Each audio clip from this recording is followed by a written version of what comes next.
गणमान्य विद्वज्जन on the dais and off the dais, the dignitaries and the learned audience,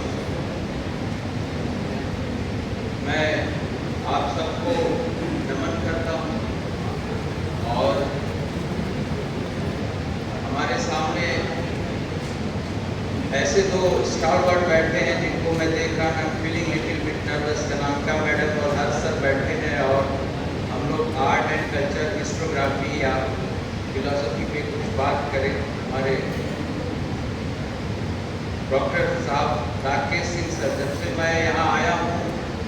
हमको लगता है इन्होंने डॉलर की प्राइस वाली करीब 5 किताबें मुझे गिफ्ट कर चुके हैं। ये इनके लाइब्रेरी में जाते हैं और एक किताब पढ़ने लगते तो किताब दे देते। तो ऐसे हमारे उत्तम सर और हमारे रमाकांत सर HOD और हमारे प्रिय भाई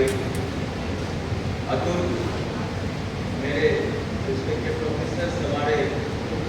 maternal brother Ajay Kumar Singh and doctor यार, it's a matter of privilege and pride both to me that I was born and brought up on the land where Buddha were born. उसी तलछटी में हम भी पैदा हुए। नेपाल की तराई से सटा हुआ मेरा बर्थ प्लेस है और मेरे कार्य जीवन का, मेरे गृहस्थ आश्रम की शुरुआत और मेरे 10 साल वहाँ बीते जहाँ से बुद्ध को बोधि प्राप्त हुई, जहाँ सिद्धार्थ गौतम बुद्ध और जहाँ उन्होंने अंतिम सांस ली, जहाँ उनका महापरिनिर्वाण हुआ, वहाँ मैंने अपने पिता के साथ अपने स्कूल डेज के कुछ साल बिताए। तो आज जब हम इस विषय पे अपनी प्रस्तावना रख रहे हैं तो एक छोटा सा बैकग्राउंड मुझे समझ में आ रहा है कि बुद्ध क्या हो सकते हैं मेरे लिए व्यक्तिगत रूप में और एक समाज के लिए। तो एक उनके परिचय में कहा जाता है कि लाइट ऑफ एशिया। तो वो जो प्रतीति है वो मैं अपने को बाल मन वाला और उत्सुकतापूर्ण एक व्यक्तित्व मानता हूँ। मुझे सीखने की बड़ी ललक रहती है। तो मैं उस रोशनी की तरफ जब बहुत दूर से दिखता हूँ तो बुद्ध किसी दूर टिमटिमाते हुए तारे की तरह चमकते हुए नजर आते हैं, जिनकी रोशनी मानव मन को ज्ञान देती है, शांति देती है और उनका तेज इतना प्रदीप्त नहीं है कि हमारी आंखें उनको देख के चुंधिया जाए या हमारे आगे अंधेरा छा जाता है कई बार जब बहुत तेज रोशनी होती। तो बुद्ध उस शांति रूपक रोशनी के प्रति और मनुष्यता का वैसा चितेरा जिसे कई हिस्टोरियंस ने, फिलोसोफर्स ने और साइकियाट्रिस्ट ने वेस्टर्न वर्ल्ड में उनको कहा कि he is the first psychiatrist of the humanity who reconciles the human mind, who concentrated on the human trait and who was centered to philosophize this worldly material phenomena in the form of spirit and presented such an ideal like nirvana, which is essential for the human being to the get rid of its bearing of grief और दुख। तो एक ज्ञात इतिहास में एक ऐसा मनुष्यता का चितेरा है जो वेदों की तरह अपौरुषीय नहीं और पारमार्थिक जगत के सिद्धांतों की तरह उनके सिद्धांत कहीं बहुत दूर से नजर नहीं आते हैं, लेकिन जब वो अपने चिंतन और दर्शन से मानव जीवन के ऊपर केंद्रित करते हैं तो 6 गुरुओं की परंपरा को छोड़ करके जब सभी दर्शन के स्कूलों में तपश्चर्या करते हुए वो बुद्ध जब बोधिचर्या करते हैं तो वो चर्या केंद्रित किस पर है? That is based upon the first reality of human life, the acceptance of its miseries. ध्यान रखिएगा, बड़ा साहस होता है सच को स्वीकार करने। ईशावास्यम इदं सर्वम, तो भाव कह दिया ऋषियों ने और उनको सिद्धि दी थी। लेकिन एक खेत जोतने वाले किसान के जिसके लिए 2 वक्त की रोटी और उसके लिए जर और जरा का जो संकट उसके दिमाग में आता था, तो उस आम आदमी को ये बताने वाला कौन था कि ये स्वीकार कर लो कि दुख में तुम्हारा जीवन है। There is a reality about dukh. और ये कोई पेसिमिज्म नहीं है कि हम दुख की बात करते हैं तो हमारा दृष्टिकोण जगत और जीवन के प्रति निषेधात्मक। It is the greatest courage and optimism कि हम दुख को स्वीकार करके इस दुख से इसी जीवन में मुक्ति की बात करते हैं। और मुक्ति कोई पारलौकिक और कोई पारमार्थिक क्रिया नहीं है, अष्टांगिक पथ पे चल करके उस दुख से छुटकारा पाया जा सकता। तो प्रज्ञाशील और समाधि की जो वो कंस्ट्रक्ट देते हैं, वो मनुष्यों के जीवन में एक तरीके की ज्ञान क्रांति। इतिहास विभाग के विद्वजन बैठे हैं और उन्होंने बुद्ध के काल को सेकेंड अर्बनाइजेशन से उनको एक नॉमेनक्लेचर किया कि अगर इंडिया में अगर हिस्टोग्राफी को हम बांट के देखें तो फर्स्ट अर्बन सिविलाइजेशन जो IBC है, उसके बाद ये second urbanisation and it is called as a socio religious reform. तो बुद्ध के अपने जीवन काल उन्होंने कभी भी ऑन्टोलॉजिकल मेटाफिजिकल क्वेश्चंस के ऊपर बहुत एम्फेसाइज नहीं। उनके पूछने वाले जब उनसे ऐसे गहरे सवाल करते थे तो वो मुस्कुरा के चुप हो जाते थे, जैसा कि इतिहासकारों के विवरण से पता चला। और 14 अव्यक्तानी ऐसे क्वेश्चन बोले जो अनडिस्क्राइबेबल थे, उनके बारे में बात नहीं करते थे। तो जो दिस वर्ल्डली अप्रोच के साथ जब हम सिद्धार्थ गौतम से महात्मा बुद्ध को जब समझने की कोशिश करते हैं, तो बुद्ध, धर्म और संघ की 3 परंपरा हमारे सामने टेंजिबल फॉर्म में आर्ट के स्ट्रक्चर के रूप में सामने उभर के आती है। मैं चूंकि दर्शन का विद्यार्थी हूँ, तो मैं थोड़ा मौलिक प्रश्नों से विचार करना शुरू करता हूँ कि आखिर ये जो टाइटल है कि ये Buddhist philosophy and it's bearing upon art, मैं संयोजक अतुल जी से कहूँगा कि मैं इस बियरिंग शब्द की बजाय अगर मैं ये कहूँ कि इस टाइटल को मैं ऐसे देखता हूँ कि what is the Buddhist philosophy implication upon the art, तो वो इम्प्लीकेशंस जो है लॉजिक वाले समझते होंगे कि आपादन का जो संबंध होता है कि जिसमें एक चीज डिटर्मिनेंट होती है। बुद्ध का दर्शन शाश्वत है और वह अमूर्त है, लेकिन जो उसका प्रभाव है, जो उसका आपादन है, वो कंसिस्टेंटली जीवन के सभी क्षेत्रों में पड़ा। और वो इम्प्लीकेशन ऐसा है कि आर्ट फॉर्म और स्ट्रक्चर को तो जिस रूप में हम स्टडी कर ही रहे हैं, ऐसा लगता है कि चाहे वो उस जमाने का एक एब्स्ट्रैक्ट थॉट रिलीजन का रहा हो, चाहे रिचुअल्स के ऊपर जो बेरिंग रही, जो टेंजिबल फॉर्म में जो आर्ट एंड स्ट्रक्चर हमारे सामने 3 स्ट्रक्चर नजर आते, जैसे कि देखिए चेती, बिहार और बाद में जो है मूर्तियों के रूप। तो इसको समझने से पहले पहला प्रश्न यही होना चाहिए कि आखिर ये जो एस्थेटिक्स है, which is the subject matter of like a branch of philosophy, ये जो सौंदर्य शास्त्र है, how much it is different from the western idea of art और द फाइन आर्ट। मैं हिगेल के एक स्टेटमेंट को ये देखता हूँ कि हिगेल ने 5 तरीके के आर्ट या फाइन आर्ट्स की बात करी, और जिसमें वो कहते हैं कि ये जो 5 फॉर्म हैं, that is the basis of the Western idea of fine art: architecture, sculpture, painting, music and poetry। लेकिन जब हम भारतीय परंपरा में, भारतीय सौंदर्य शास्त्र में, एस्थेटिक्स में जब हम कला का परिचय पाते हैं, तो दो रेफरेंसेस इसके हैं, जैसे कि भरत मुनि के नाट्य शास्त्र को ले लें, जहाँ पर उन्होंने प्राइमरी और सेकेंडरी, मुख्य और गौण जो करके कला का विवरण देते हैं, और 3 प्रकार के फॉर्म की बात करते हैं कि बेसिक आर्ट क्या है, काव्य, दूसरा है म्यूजिक, संगीत, और तीसरा है वास्तु,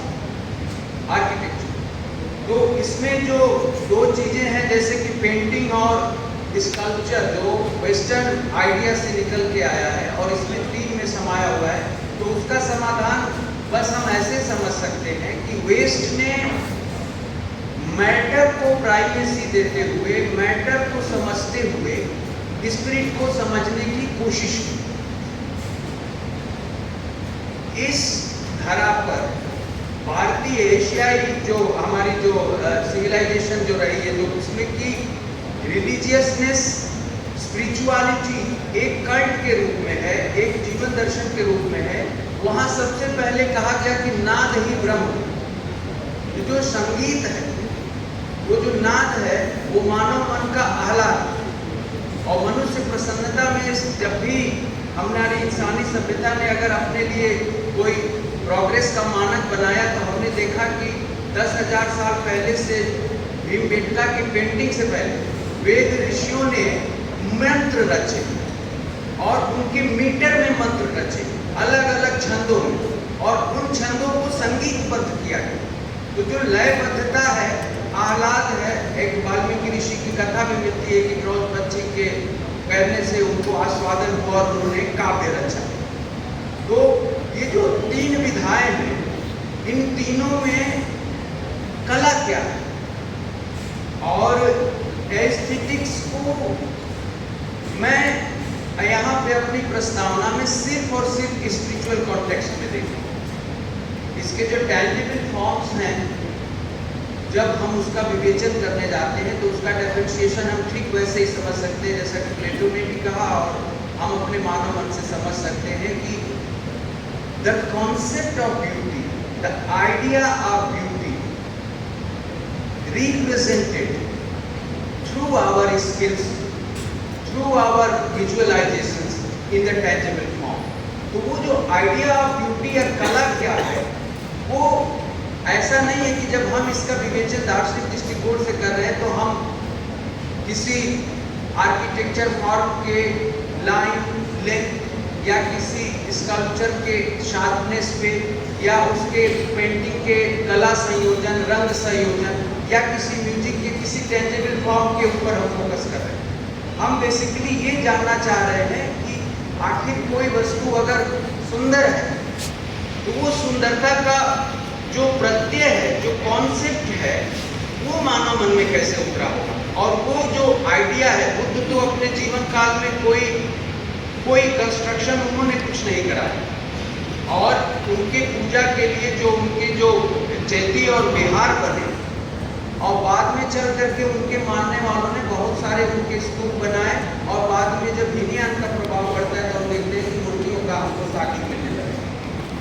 और उन मूर्तियों के साक्ष्य में हमको 2 आर्ट फॉर्म को देखने को मिलता है। कल मैम बहुत अच्छे से उस पर डिस्कशन कर रहे थे, इट वॉज वेरी इनलाइटनिंग, जब आप यहाँ डिपिक्शन से बता रहे थे। तो उसमें 2 फॉर्म जो मैं अपनी छोटी समझ से समझता हूँ कि जो हेलेनिस्टिक इम्प्रेशन है, जो हमको इंडो ग्रीक जो इम्प्रेशन हमारे उनके मूर्तियों के स्ट्रक्चर में मिलता है, जो कुषाण काल की मूर्तियाँ, जिसको गांधार आर्ट भी कहते हैं, और जो दूसरा जो मथुरा जो इंडिजिनस आर्ट फॉर्म है इंडिया की तरफ से, तो उन दोनों में एक बेसिक डिफरेंस जरूर दिखाई पड़ता है। और वो जब बेयरिंग में देखता हूँ, तो वो बेयरिंग एक स्पिरिट और मैटर के अंतर को स्पष्ट रूप से बताती है। पश्चिम ने मैटर को जितना खूबसूरती से समझा, इसीलिए उनकी आर्ट और उनके आर्ट फॉर्म बहुत रियलिस्टिक है। एक एक नस, एक एक मसल, एक एक स्ट्रक्चर इतना खूबसूरत दिखाया है, लंबा शरीर, बिल्कुल जो लगता है कि एकदम से सामने से कोई आदमी खड़ा। लेकिन मथुरा के जो आर्ट फॉर्म है, जब उसका हम विजुअलाइजेशन करते हैं, तो मैं बस एक उदाहरण से ये बताना चाहता हूँ कि जब बुद्ध की वो हम अर्धनिमीलित आंखें देखते हैं ना, जो अधखुली आंखें, वह ध्यान मुद्रा में 6 मुद्राओं में बैठे हुए बुद्ध, तो उन मुद्राओं को देख करके कोई सेंसुअरी सेंसेशन भले बाद में आता होगा, हमारा मन श्रद्धा और प्रेम से जरूर भर जाता है कि बुद्ध की वो अल्पखुली आंखें हमसे बहुत कुछ कह रही हैं। बहुत कुछ हमारे भीतर आलोड़न होता है उस हजारों सालों की मनुष्यता के इतिहास का, उस व्यक्ति का जिसने मानव मन की पीड़ा को अपने जीवन का साध्य बनाया। और बुद्ध की वाणी ऐसी है जिसमें परलोक की समस्याओं को किनारे रख करके उन्होंने इहलोक की समस्याओं को अपने जन जीवन में जब विचारों से उतारा, तो उनके आर्ट फॉर्म में आप देखें, चाहे हम अजंता की पेंटिंग्स को देखें जो उसके कलर संयोजन है, जो मैं बाहरी फॉर्म में जाता ही नहीं क्योंकि आर्ट और पेंटिंग मेरा विषय नहीं, लेकिन जो उसके इम्प्लीकेशन समझ में आ रहे हैं कि अंतर साफ साफ दिखता है, एक वेस्टर्न पर्सपेक्टिव से और एक इंडिजिनस पर्सपेक्टिव से। और वो जो अंतर है, वो जो मानव मन को उच्चतम धरातल पर जाके छूने की कोशिश करने वाले जो कलाकार हैं, जो बुद्ध की शिक्षाओं को समझ रहे हैं, तो वो ये प्रस्थापना जरूर स्पष्ट करता है कि कला कभी वैक्यूम में क्रिएट नहीं होती। यह कनेक्शंस हैं, इंटरकनेक्शन से इंटरलिंक है हमारी सोसाइटी, हमारी कल्चर, हमारी ज्योग्राफी, हमारे एस्थेटिक सेंस, जो सब कुछ मिला करके कला को जन्म देते हैं। तो उस नजरिए से जब हम बुद्धिस्ट आर्ट फॉर्म को जब भी हम देखने की कोशिश करते हैं, तो हमें स्पष्ट रूप से एक चिंतन का नया क्षेत्र मिलता है। मैंने अपने शोध में जो एक विषय जो पेपर में रखा था कि जैसे जैसे बुद्धिज्म का हम डेवलपमेंट देखते हैं, 4 संगीतियों के माध्यम से त्रिपिटक रचे जाने के बाद जब हीनयान और महायान में उनका डेवलपमेंट होता है और आगे चल के जब इस तरीके के आर्ट फॉर्म अपना आकार लेते हैं, तो हम देखते हैं कि उनके सिद्धांतों का भी उनके आर्ट फॉर्म पर अलग अलग असर पड़ रहा है। महायान का इम्प्लीकेशन आप देखिए कि लगातार जो फिजिकल फॉर्म में उनके तमाम जातक कथाओं के जो चित्रांकन मिलते हैं, मैं चूंकि बोध गया की धरती से हूँ, तो वहाँ पूरे महाबोधि के अंतर्गत पूरी जातक कथाएं डिपिक्ट की गई। तो जातक कथाओं के विषय बड़े स्पष्ट है, तेरी गाथा के बहुत सारे खंड लिए गए वहाँ पे, पशु पक्षियों के नेचर के बारे में, और वो जो नैरेटिव्स को स्टोरी टेलिंग के माध्यम से जो बताने की कोशिश किताब में की गई, उसको मूर्तिकारों ने बड़े खूबसूरती से उनके। और एक रेफरेंस जरूर मैं देना चाहूँगा कि भारतीय परंपरा में भगवान बुद्ध की ओर लेकर के एक सौंदर्य शास्त्र का एक विवरण मिलता है कि एक कहानी मिलती है। प्राचीन काल में कहा गया कि जिसको कला और संस्कृति नहीं आती वो कुछ विहीन पशु है। भगवान बुद्ध के बारे में एक है कि राजकुमार सिद्धार्थ और यशोधरा की शादी के लिए जब यशोधरा के पिता दंडपाणि के पास राजकुमार सिद्धार्थ के पिता प्रस्ताव लेके जाते हैं अपने पुत्र के विवाह का, तो उनके कहते हैं कि आपका बेटा देखने में सुदर्शन है और राजकुमार है, लेकिन ये मुझे लगता है किसी शिल्प कला में सिद्धहस्त नहीं है, तो पहले आप इनको अगर इस कला में पारंगत करेंगे तभी मैं इनको अपनी पुत्री दूँ। और ऐसा विवरण मिलता है कि अशिल्पज्ञ राजकुमार को कहा गया जब राजकुमार सिद्धार्थ ने 89 प्रतियोगिताएं जीती, 89, और उन प्रतियोगिताओं को जीत करके अपने को संस्कृत और शिल्प के जब घोषित किया, तब जाकर के उनको यशोधरा मिली। तो ये बता रहा है कि जो हमारे भारतीय ज्ञान परंपरा में जो कला का दृष्टिकोण है, जो एस्थेटिक्स है, जिसको 3 शब्दों में जो 3D पिक्चर उसकी जो हमको दिखाई जाती है कि सत्यम शिवम सुंदरम, और ये हमारे लिए 3 अलग अलग कोई स्टेज या कोई हायरार्किकल डिस्टिंक्शन नहीं है। It is like a 3D formulation जो एट द सेम टाइम एक ही 3 पैरेलल से एक ही चीज को दिखाने की कोशिश करे। Whether we are searching for the truth which is the ultimate nature of reality, is a theory और अ कॉन्सेप्ट। एक है शिव, शिव का अर्थ कल्याण से सिर्फ न ले, हम उस लोक कल्याण की बात करें कि हमारी किसी भी कला का कभी ये उद्देश्य नहीं रहा कि हमारी पेंटिंग में कितने अच्छे कलर रंग संयोजन उभर के आ रहे हैं, हमारी पेंटिंग कितनी रियलिस्टिक दिखाई दे रही है। हर पेंटिंग के पीछे एक आध्यात्मिक भाव जुड़ा रहा और तभी तो यहाँ मूर्तियाँ पूजी जाती हैं। यहाँ आर्ट गैलरी में फॉर्मेशन के साथ साथ मूर्तियाँ पूजी जाती रही शुरू से, और वो लोक मंगल के भाव से रचा गया शिल्प है। और वो जो सुंदरम का भाव है वह आनंद एपिक्यूरस का या वेस्ट का यूटिलिटेरियन थियरी वाला आनंद नहीं, वह आनंद है ब्लिसफुलनेस का। वह आनंद है तैत्तरीय उपनिषद में वर्णित 3 अध्याय में जिसमें आनंदवल्ली कहा गया ब्रह्म विद्या के ज्ञान का। वह आनंद है अपने भीतर अपने रियल सेल्फ को रियलाइज करने का। वह आनंद है आत्मबोध का। और इसके सबसे बड़े पैरोकार जो नजर आते हैं वो है सिद्धार्थ गौतम महात्मा।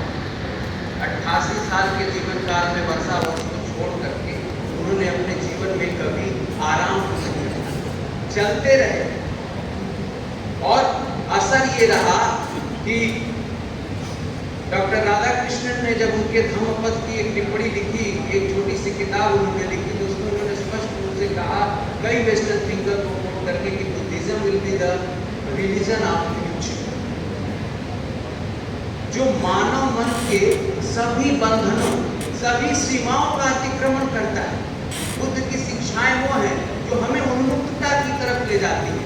चाहे वो वर्णाश्रम के कठोर बंधन रहे हो, चाहे वो जातियों का विभेदीकरण रहा हो, चाहे वो आर्थिक संकेंद्रण रहा हो, चाहे राजा रानियों का इतिहास रहा हो, चाहे उस पारलौकिक ईश्वर की कल्पना जिसमें एक पुजारी के माध्यम से मीडिएटर के माध्यम से हम ईश्वर साक्षात्कार को पाना चाहते थे। बुद्ध ने कहा किसी की जरूरत नहीं, तुम अपने दीपक स्वयं बनोगे, अपने प्रकाश स्वयं बनोगे, बस तुमको बोधिचर्या करनी होगी, उस मार्ग का अनुसरण करना होगा। तो वो सारा कुछ जो अनुसरण है वो हमें सारे बुद्धिस्ट आर्ट फॉर्म में देखने को मिलता है। अब रिसर्च का सब्जेक्ट ये रह जाता है कि जैसा कि कल मैं मैम को बहुत ध्यान से सुन रहा था आनंद सर के बाद, तो मैम को कुछ टेक्निकली कुछ साउंड आर्गुमेंट्स भी बता रहे थे कि जो आर्ट फॉर्म निकले हैं, जैसा कि विशेषज्ञ लोग आए हैं, ये सब आपको बताएंगे।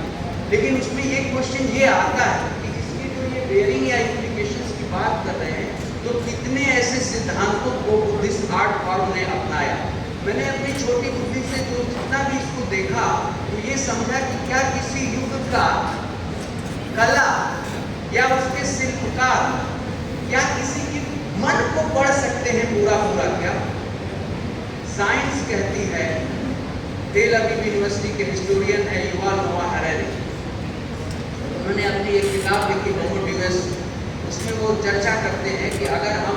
आज की बात करें तो हमने जो मैग्नेटिक स्पेक्ट्रोमीटर से जो fMRI हमारे यूनिवर्सिटी में भी यहाँ लगा हुआ है, हमने देखने की कोशिश की कि हम न्यूरॉन्स के कितने हिस्से को जान सकते हैं। तो लेकिन वेरी मिनिस्क्यूल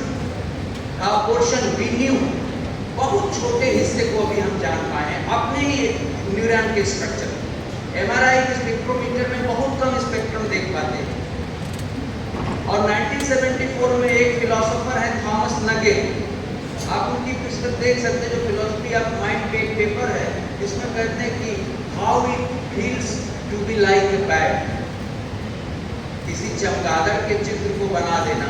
चमगादड़ की हरकतों को रिकॉर्ड कर लेना, उसके साइंटिफिक बायोकेमिस्ट्री को बता देना, ये नहीं बता पाना होता है कि चमगादड़ जैसा होना क्या होता। तो बुद्ध को चित्रित करने के लिए, बुद्ध के विचारों को कला में देखने के लिए दृष्टि भी बुद्ध की चाहिए, और उस दृष्टिकोण को बड़ा करने में एक छोटा सा बाधा है, बैरियर है। मैं माफी चाहूंगा अपने विद्वज्जनों से कि एक टर्म यूज किया जा रहा है अमेरिका में, वियर्ड, WEIRD। हम जो आजकल रिसर्च पेपर लिखते हैं ना, हमने तो उसका भी मानक APA को बना रखा है, अमेरिकन साइकोलॉजिकल एसोसिएशन। हम फॉर्मेट वहीं से लेते हैं। और ये वियर्ड जो बनाया है, उसमें उन्होंने कहा कि ये जो वियर्ड लोग कौन है, ये वो लोग हैं जो वेस्टर्नाइज्ड हैं। ये E कौन है, ये एजुकेटेड। ये I कौन है, ये इंडस्ट्रियलाइज्ड है। ये R कौन है, ये जो रोम और बाकी कल्चर्स के रहने वाले। और ये डे कौन है, जो एक डेमोक्रेटिक सोसाइटी को रिप्रेजेंट करते हैं। तो एक प्रयोग किया गया अमेरिका में कि 2017 से 7 से लेकर के 20 तक 13 साल के रिसर्च पेपर को इकट्ठा किया, जो बेस्ट रिसर्च आई थी फिलोसफी ऑफ माइंड में, साइकियाट्रिस्ट में, आर्ट फॉर्म में, ह्यूमन माइंड को समझने के लिए। और जब उसके सब्जेक्ट मैटर को देखा गया तो देखा गया ये वियर्ड पे कॉन्सेंट्रेट होकर के लिखी गई है, तो उसके लिए कमेंट किया गया मजाक में कि क्यों नहीं इस जर्नल को जो है कह दिया कि इट्स अमेरिकन पर्सपेक्टिव। पूरी दुनिया में आप ये देखिए कि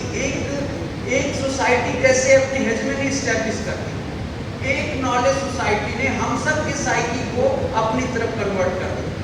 हम वही सोच रहे हैं जो उस सिविलाइजेशन के द्वारा हमको सोचाया जा रहा है। अमेरिका हमको बुद्ध के बारे में नहीं सोचा सकती, नहीं दृष्टि दे सकती।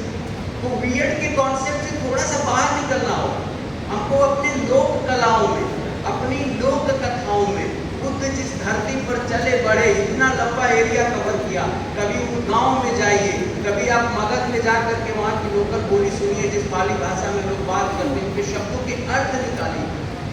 तो शायद एक अलग बुद्ध के दर्शन होंगे और शायद कलाओं के एक नए प्रतिमान हमको समझ के लिए मिलेंगे। तो मैं बस अपनी बात को इसी बात से समाप्त करता हूँ कि हमें अपने, हमारे एक फिलोसोफर रहे जिनको मैं अपनी क्लास में पढ़ाता हूँ, प्रोफेसर केसी भट्टाचार्य, उन्होंने कहा कि we must have obtain our swaraj in our ideas. You compare with every corner wherever the knowledge is generated, but don't be like a bat. It's really difficult to depict the concept of a bat. You can say anything, you can depict anything, लेकिन उसके जैसा होने के लिए तुमको उसको आत्मसात करना होगा। बुद्ध ने करुणा, शांति, मुदिता, मैत्री का जो संबंध जो हमारे सामने आदर्श रखा है, हमारे अविनाश सर को चिढ़ाते रहते हैं कि माइंडफुलनेस में बहुत बात करता है, तो मैं सच कह रहा हूँ कि we have to be mindful about our paternal thinking whenever we think about any Buddhist thought, any Buddhist thought with our own ideas. We have to be mindful that in which pattern, with which glass, with which specs we are looking through or we are reflecting ourselves on the concept. मैं बस यही चाहूँगा कि वो दृष्टि में भी थोड़ा सा परिवर्तन की जरूरत है, तो शायद बुद्ध हम सबके सामने एक नए रूप में उभर के आएंगे। आप सबने मुझे मौका दिया, इसके लिए आप सबका